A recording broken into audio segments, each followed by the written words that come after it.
말씀은 신약성경 에베소서 6장 5절부터 9절의 말씀입니다.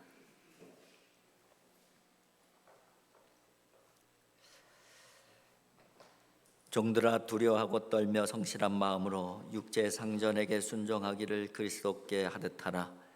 눈가림만 하여 사람을 기쁘게 하는 자처럼 하지 말고 그리스도의 종들처럼 마음으로 하나님의 뜻을 행하고 기쁜 마음으로 섬기기를 주께 하듯 하고 사람들에게 하듯 하지 말라.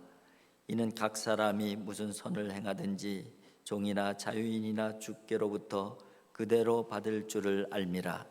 상전들아 너희도 그들에게 이와 같이 하고 위협을 그치라. 이는 그들과 너희의 상전이 하늘에 계시고 그에게는 사람을 외모로 취하는 일이 없는 줄 너희가 알미라. 아멘. 경영평론가로 알려진 정인호 씨가 그의 저서 언택트 심리학에서 이런 얘기를 합니다. 인간은 위기일수록 본성이 더 두드러지게 나타난다. 코로나 위기가 확산되면서 나타난 두드러진 인간의 본성, 나타난 인간의 대표적인 본성은 집단적 혐오다. 그렇게 이야기를 합니다. 그러면서 몇 가지 예를 듭니다. 중국 우한에서 이게 이제 시작됐다. 이렇게 알려지면서 중국인에 대한 혐오가 시작이 되어졌고, 중국인에 대한 혐오는 아시아인, 동양인에 대한 혐오로 확산되어져 갔고, 그리고 이것은 인종차별적인 혐오로 확대되어져 가고 있다. 그런 얘기를 합니다. 그런가 하면은 우리나라에서도 마찬가지라는 것이죠. 우리나라에서도 대구로부터 시작이 되어지고 또 신천지부터 시작돼서 초창기에 대구에 대한 그 혐오, 또 신천지에 대한 혐오, 이런 것들을 거쳐서 지금은 어떤 집단에 대한 혐오가 가장 큽니까? 교회. 교회에서 예배드려서 그렇다는 것이죠. 그래서 지금은 교회가 또 집단적 그 혐오 대상이 되어지고 있습니다. 이런 집단적 혐오 증상이 일어나는 이유에 대해서 이렇게 얘기를 합니다. 불안에 대한 방어 기제다. 그렇게 얘기를 합니다. 코로나로 인해서 생겨진 집단적 불안 심리가 있는데, 그 불안 심리를 특정한 대상을 공격하는 방어 기제로 작동이 되어진다는 것입니다. 그래서 특정 집단을 공격함으로 말미암아 불안 심리를 일시적으로나마 완화시킬 수 있다고 생각하기 때문에 바로 이런 집단적 혐오증이 발생한다. 그렇게 얘기를 합니다. 문제는 이러한 집단적 혐오증은 아무에게도 아무런 도움이 되지 않는다는 것입니다. 결국은 모두가 혐오를 받는 사람들이나 혐오를 하는 사람들이나 다 불행해질 뿐이라는 거예요. 그렇습니다. 이 코로나 시대에 너나 나나 할 것 없이 경계해야 될 것이 이 혐오증이에요. 혐오증. 어느 누구도 혐오의 대상이 되어서는 안 된다는 거예요. 그리고 그 누구도 혐오를 해서도 안 되고 혐오를 부추겨서도 안 된다는 것입니다. 이유는 간단해요. 혐오를 받는 사람이나 혐오를 하는 사람이나 결과적으로는 혐오가 있으면은 다 불행해지고 다 망하는 길이기 때문에 그렇습니다. 그래서 우리는 혐오를 단호하게 거절을 해야 돼요. 오히려 우리는 혐오하는 마음이 아니라 긍휼히 여기는 마음을 갖게 해달라고 우리는 기도해야 될 것입니다. 그래야지 세상도 희망이 생기게 되는 것이고 또 교회도 희망이 생기는 것이 아니겠습니까? 오늘 설교 제목이 슬기로운 사회생활 그렇게 정했습니다. 코로나 시대를 살아가는 우리들, 어떻게 사는 것이 슬기롭게 사는 것일까? 혐오증을 경계하고 긍휼의 마음을 가지고 살아가는 것이 슬기롭게 살아가는 것이 아닐까, 그런 생각을 해보았습니다. 오늘 본문 말씀은 종과 상전, 종과 주인의 관계에 대한 말씀입니다. 초대교회 이 당시 종과 주인의 관계는 혐오적 감정을 가질 수밖에 없는 그런 관계였습니다. 이 사도 바울 그 당시에는 로마가 세계를 지배하고 있었어요. 그런데 로마는 강력한 군사력으로 지중해 세계를 그들의 손에 넣었고, 그 시대에 종 노예들은 상당수가 전쟁 포로로 잡혀온 사람들이에요. 그러니까 예전에는 귀족이었던 사람도 있고 예전에는 자유인이었던 사람들이 많아요. 근데 전쟁에서 짐으로 말미암아 종이 되고 노예가 된 것이죠.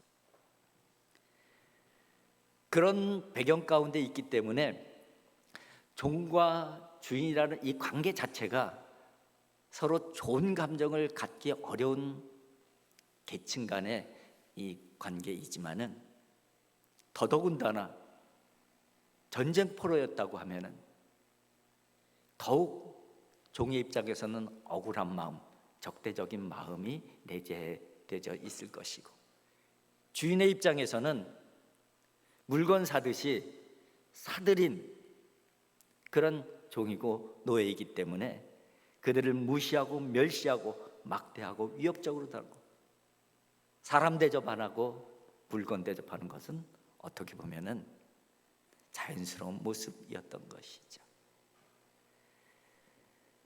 그래서 이 종으로 있던 사람들의 마음에는 크게 두 가지 마음이 있다고 할 수가 있어요.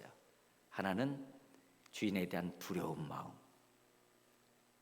또 한편으로는 그 주인에 대한 적개심.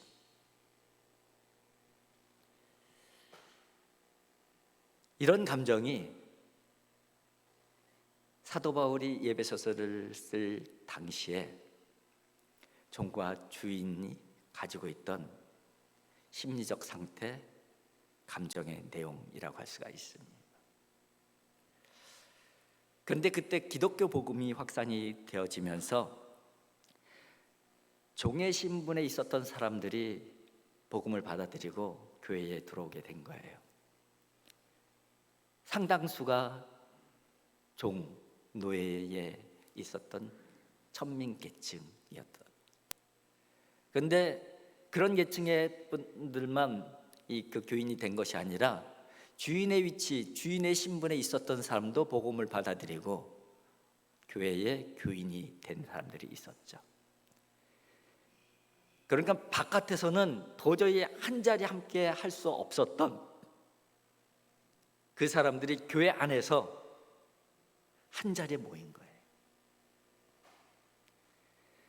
그것으로 말미암아 생겨진 초대교회의 문제들이 있는데, 어떤 문제들이 생기냐면은 초대교회 예배는 1부, 2부가 있는데 1부 예배는 말씀 중심으로 드려지는 예배고 2부는 성만찬 중심으로 드려지는 예배예요.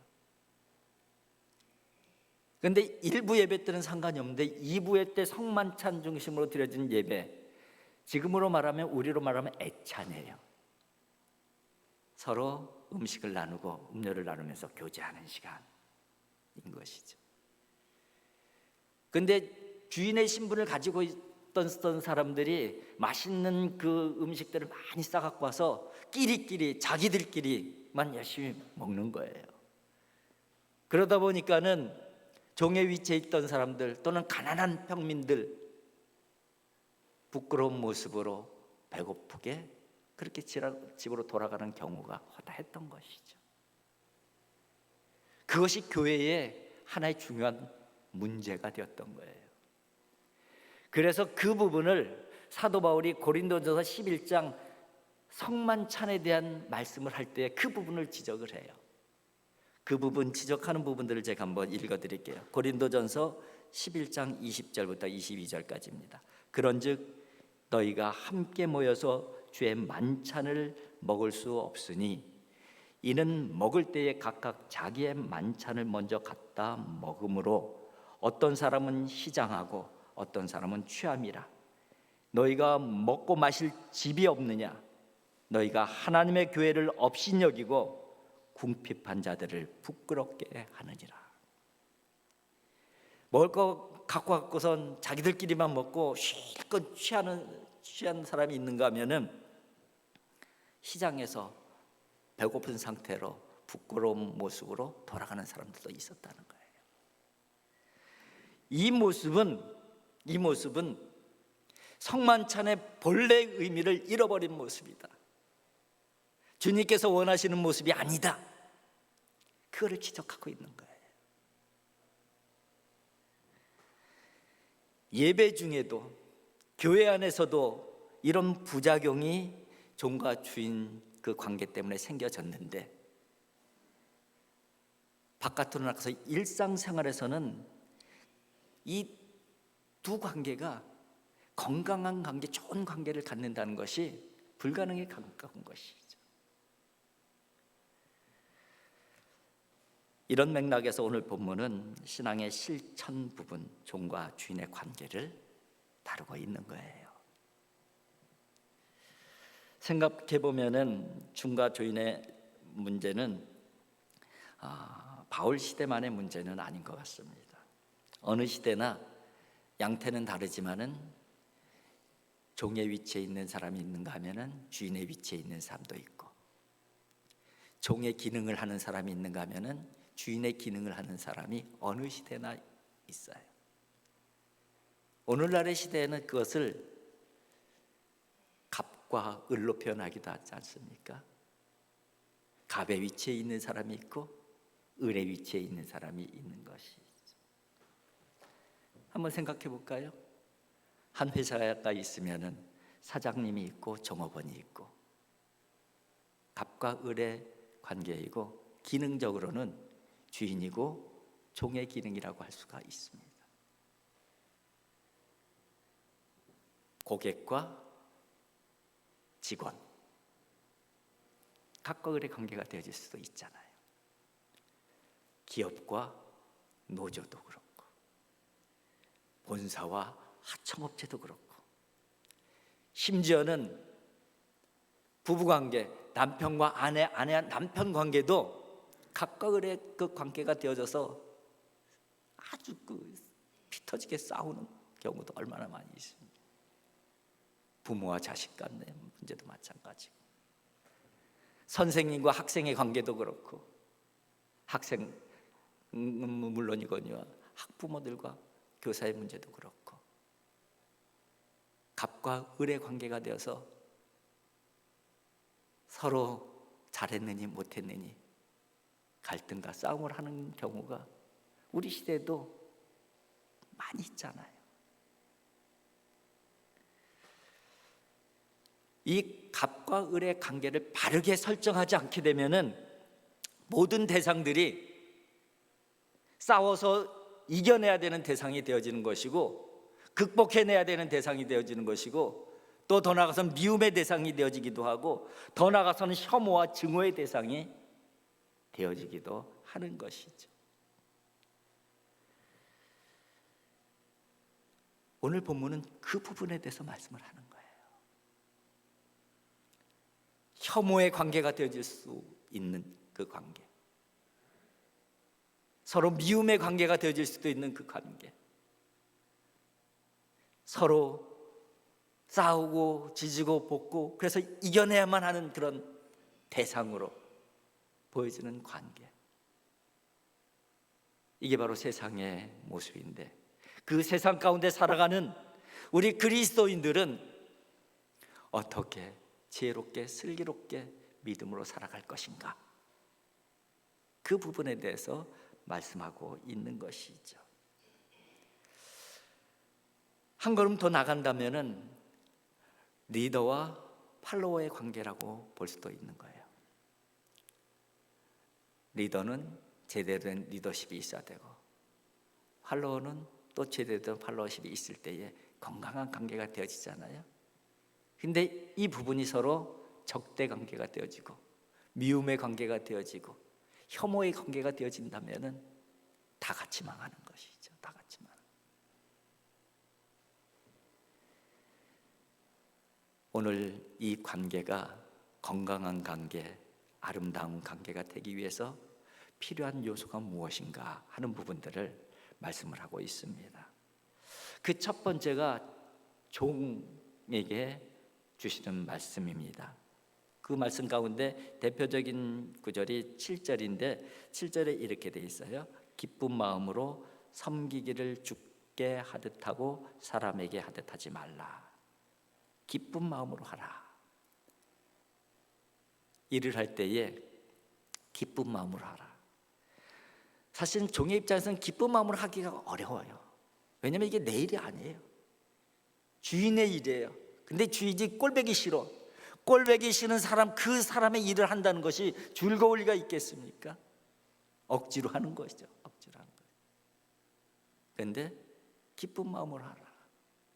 그 얘기는 무슨 말이냐면 네 일인 것처럼 해라. 그렇게 말씀을 하고 있는 거예요. 그리고 또 하나 언급하기를 죽게 하듯 하고, 죽게 하듯 한다는 것은 주님을 위해서, 그리고 이 일이 주님께서 나에게 맡겨주신 사명, 그런 마음으로 우리가 주님의 일을 하잖아요. 일들을 그렇게 하라는 거예요.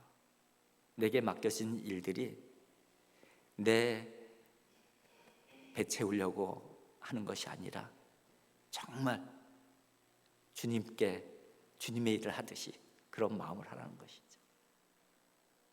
그리고 이 일은 주님께서 내게 맡겨주신 사명이다. 그런 마음으로 하라.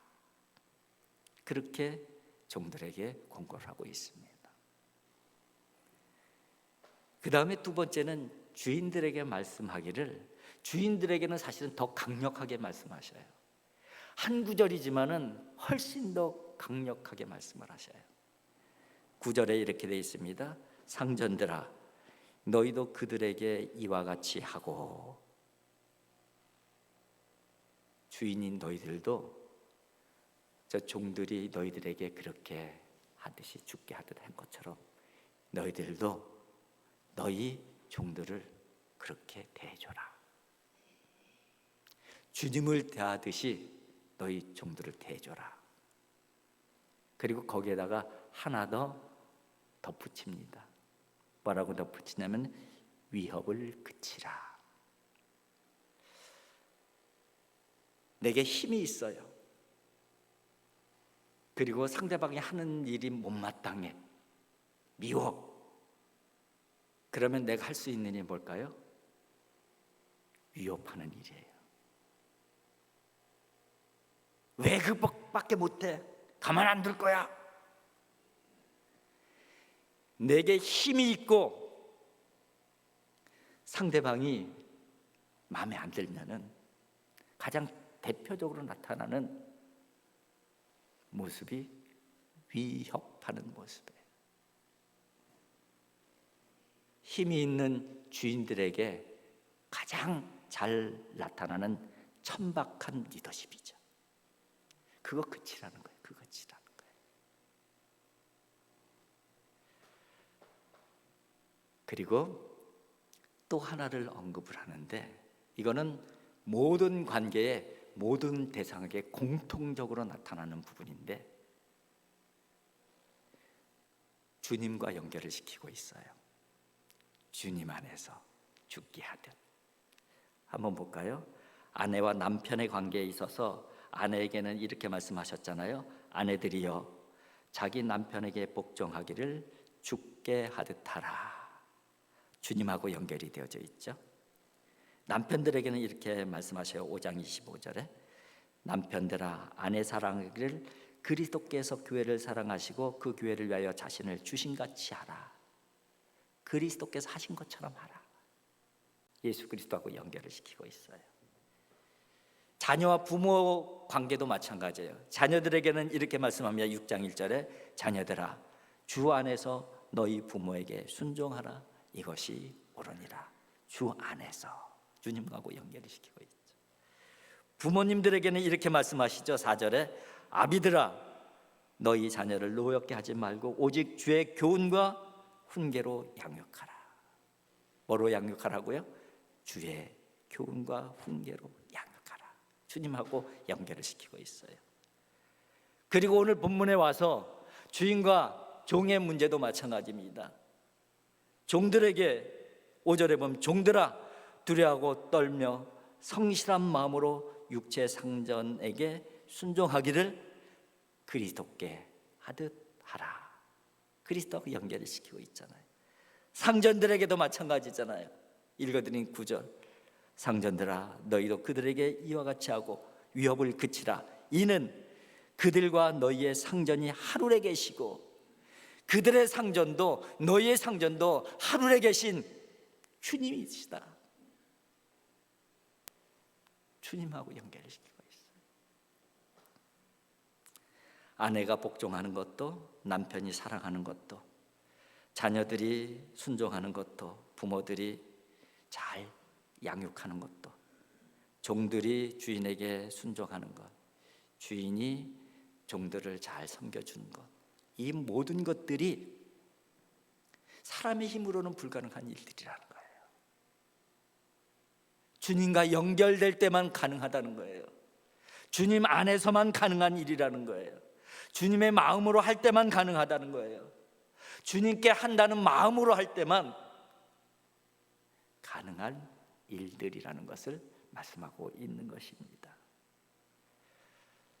주님 안에서 주님의 마음으로 서로를 대해야지 설사 관계적으로 볼 때는 혐오의 관계가 될 수 있는 관계를 할지라도 혐오의 관계에 머물러 있지 아니하고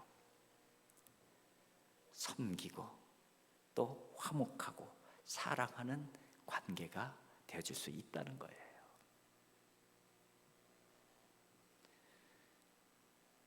여러분, 지금 혐오의 시대를 살고 있다고 할 수가 있어요. 우리는 단호하게 그것을 거부해야 돼요. 한국 초기 교회 역사 중에서 한 일화를 소개해드리고 싶은데 교회가 조직되기 전에는 교회의 장로님의 역할을 하시는 분의 직함이 뭐였냐면 영수라고 하는 직함을 받은 분이 있어요. 정말 목회자에 가까운 그런 섬기는 일들을 하신 분이죠. 그런데 그 중화동의 경동제일교회 우리 나철훈 전사님이 지금 그쪽으로 가셔서 사역하시잖아요. 그 경동제일교회 영수 한 분이 계셨는데 성이 임씨예요. 그래서 임영수라고 하는 분이 계시는데 이분에 대한 일화가 있습니다. 그 임영수 그분의 직업은 왕손을 섬기는 왕손의 종이라고 할 수가 있어요. 근데 하는 일이 뭐냐면 마부이면 왕손을 모시고 다니는 것이죠. 마차를 끌고서. 그런데 하루는 이 왕손을 모시고 지방으로 여행을 가는데 이 임영수가 이 그 왕손에게 예수님을 전하고 싶은 마음이 강하게 들은 거예요. 그래서 얘기합니다. 나으리 예수님 믿으세요. 왕손이 그렇게 얘기합니다. 아니 네가 예수를 믿느냐? 언제부터 믿었느냐? 내 나으리 3년 됐습니다. 제가 예수님을 믿으니까는 너무 마음이 편안하고 기쁨이 있습니다. 나리도 예수님 믿으세요. 그러니까는 이 왕손이 마부에게 빈정거리듯이 이렇게 얘기를 했다고 해요. 예수 믿으면 너 같은 상놈이 양반된다더냐? 예수 믿으면 너 같은 상놈이 양반된다더냐? 그때에 이 엄영수 이분이 이렇게 답변을 했다고 해요. 나으리, 예수 믿는 도리는 그런 것이 아닙니다. 제가 양반되기 위해서 예수 믿는 것이 아니라 마부 노릇을 잘하는 좋은 마부 되기 위해서 예수를 믿는 것입니다. 이 말에 이 왕손이 감동을 받은 거예요. 그리고 이 왕손도 예수님을 믿게 되고 후에 이 마부에게 형님이라고 불렀대요. 그리고 그 왕손은 훗날 승동교회 목사님이 되셨답니다. 이 이야기 가운데 아주 굉장히 중요한 교훈이 담겨져 있습니다. 세상 사람들은 종으로 사느냐 주인으로 사느냐 이게 제일 중요해요. 그런데 우리 믿음의 사람들은 그것보다 더 중요한 것이 있어요.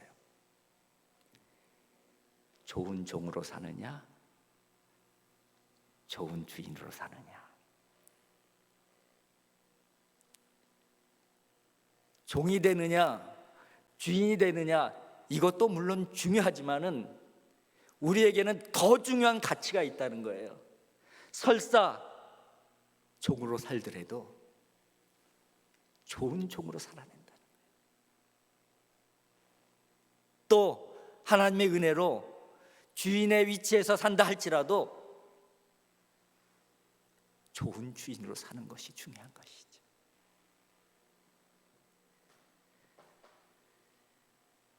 코로나 시대에 온 세상이 집단 혐오증에 걸려 있다. 그렇게 얘기를 하고 있어요. 그런데 교회까지, 교인들까지 이 집단 혐오증에 걸려서 벗어나지 못하고 있다면은 진짜 슬픈 일이 아닐 수가 없는 것이죠. 진짜 희망이 없어지는 거예요.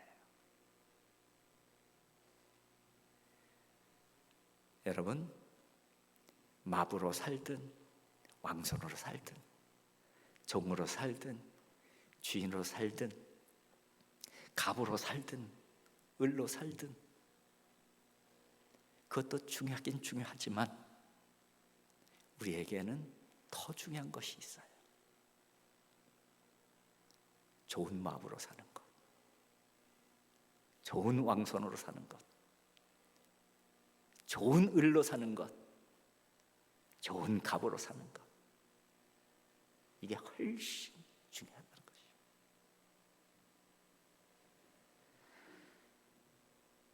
여러분, 이 시대에 우리는 서로 간에 혐오의 관계가 되기 쉬운 그런 환경 가운데 있습니다. 우리는 이 혐오를 철저하게 거부를 해야 돼요. 혐오의 관계가 아니라 좋은 관계를 만들어 가는 것, 이것이 바로 코로나 시대를 살아가는 슬기로움이 아니겠습니까? 저와 여러분들이 이러한 슬기로움이 있는 좋은 그리스도인으로서 그렇게 살아갈 수 있기를 주님의 이름으로 축복을 드립니다. 기도하겠습니다. 사랑의 아버지 하나님, 감사합니다. 아버지 하나님, 종으로 사느냐 주인으로 사느냐 이것도 우리들의 인생에 있어서 중요하기는 중요하지만은 진짜 중요한 것 놓치지 않게 하여 주시옵소서. 종으로 살지라도 좋은 종으로 살아나게 주시옵시고 주인으로 살지라도 좋은 주인으로 살아낼 수 있도록 인도하여 주시옵소서. 세상 가운데 살아가지만 그냥 그리스도인으로 살아가는 것이 아니라 좋은 그리스도인으로 살아가게 하여 주시옵소서. 세상에 만연되어 있는 혐오증을 치료하는 좋은 그리스도인, 좋은 하나님의 사람, 좋은 하나님의 백성, 좋은 하나님의 자녀 되어질 수 있도록 성령이여 도와주시고 인도하여 주시옵소서. 예수님의 거룩하신 이름으로 기도하옵나이다. 아멘.